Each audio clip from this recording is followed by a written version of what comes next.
Hi, I'm Michael, and this is California. And in a way, hidden behind the big, flashy stimulus programs like the $1.9 trillion American Rescue Plan and Biden's recently announced $3 trillion New Deal-style Build Back Better infrastructure and family plans, the Biden administration, through its new Secretary of Education, that's Miguel Cardones, has started implementing billions in dollars in federal student loan forgiveness over the last month or so. Most recently, they have implemented new reforms that have already canceled up to $2.3 billion worth of student loans and helped nearly 300,000 students across America who are disabled, including those folks who are on SSI, SSDI, and veterans, as well as some students who were defrauded by for-profit colleges like ITT Tech and Corinthian colleges. Now, although this only represents 0.1% of all outstanding student loans in our country, it is a good indicator of how the Biden administration, in a bigger way, may be trying to forgive many more people's student loans moving forward. So today we are talking about how the Biden administration and the new Secretary of Education are trying to assist hundreds, if not hundreds of thousands of students who are disabled, including those folks on SSI, SSDI, and veterans, as well as those students who got defrauded by their for-profit colleges to get some or all of their student loans forgiven, and how this could be applied to students moving forward. Now, this is your daily dose, and before we get to it, if you like this information, if you find it interesting, if you find it helpful, please don't forget to like and subscribe. That way you can get updates when our newest and most informative videos become available. So over multiple years, one of the key progressive talking points has been to try to bring down the cost of education in the US, or even to make it free. Well, making it free has been a long-time goal. Despite having good points for and against it, the educational industrial complex in our country is still very strong and still holds enough sway to slow down this whole process.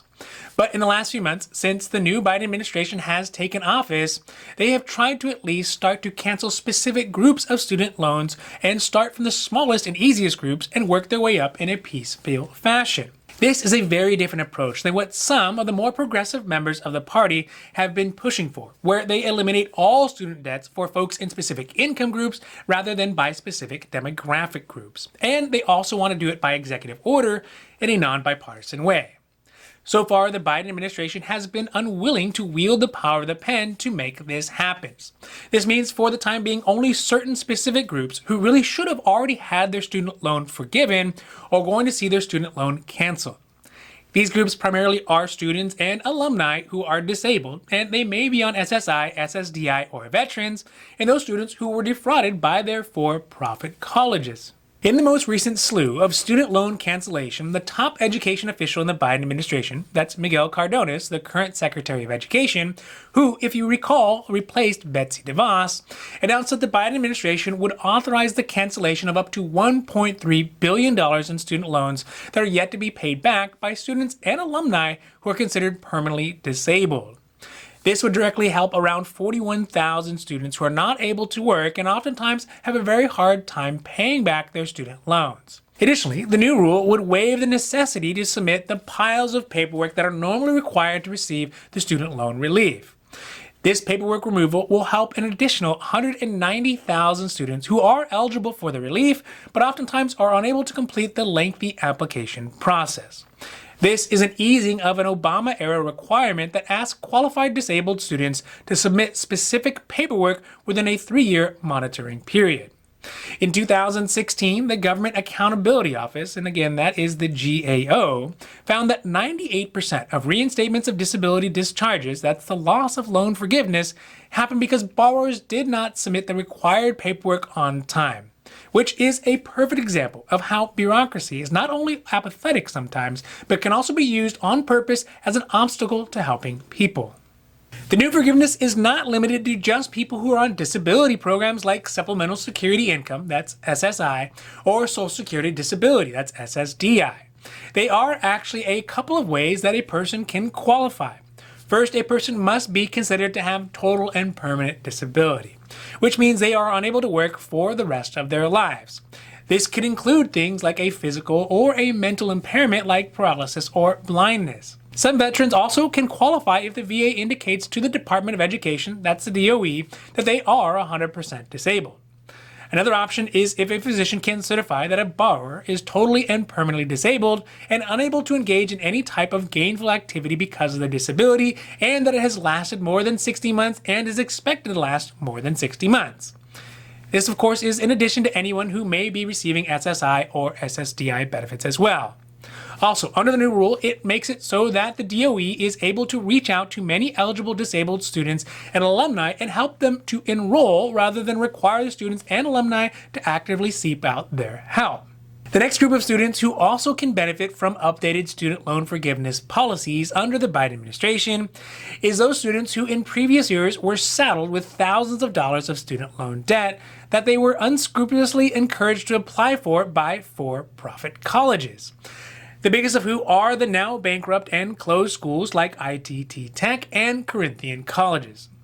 These students who were defrauded by these colleges have an estimated $1 billion of their student loans eligible to be canceled by the Biden administration. This comes out to around 72,000 students who attended either ITT Tech or Corinthian colleges and were encouraged by the schools to take out loans that the schools knew they could never be able to repay.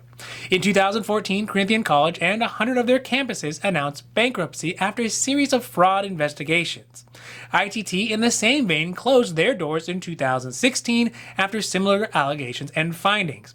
They too had violated federal law by pursuing their students to take out loans which they knew they would never be able to repay. Under the new Biden rules, these students who were defrauded can get up to 100% of their federal loans forgiven, as well as any amounts paid into the loans reimbursed.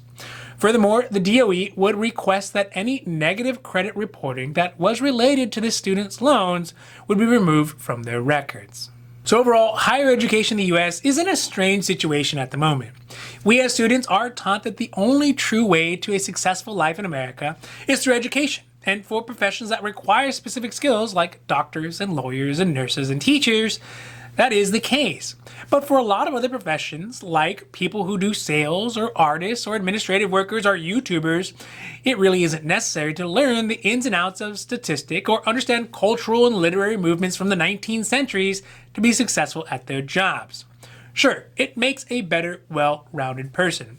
But well-rounded people are what make well-rounded people. Those folks, they will seek out the information and follow their own path to this information, especially now that all the information and in-depth analysis on these types of concepts are available at the tips of our fingers. Do students need to pay $500, $1,000 a unit for this type of information when they could Google it for free or listen to world-class thinkers debate the finer points of socioeconomic movements and class struggles from Eastern Europe in 1925? I'm not so sure. But what I am sure is that every month my student loans come due. Neither Marx, Max Weber, or Hegel are helping me pay for them in any direct way. So good on the Biden administration for helping these specific groups of students out. They really probably should be the first and easiest people to get their loans forgiven. But for me and for a lot of folks out there like you all, we're going to have to wait a lot longer. Now this has been your Daily Dose, and I hope that you found it interesting or helpful or at least useful. And if you did, please don't forget to like and subscribe.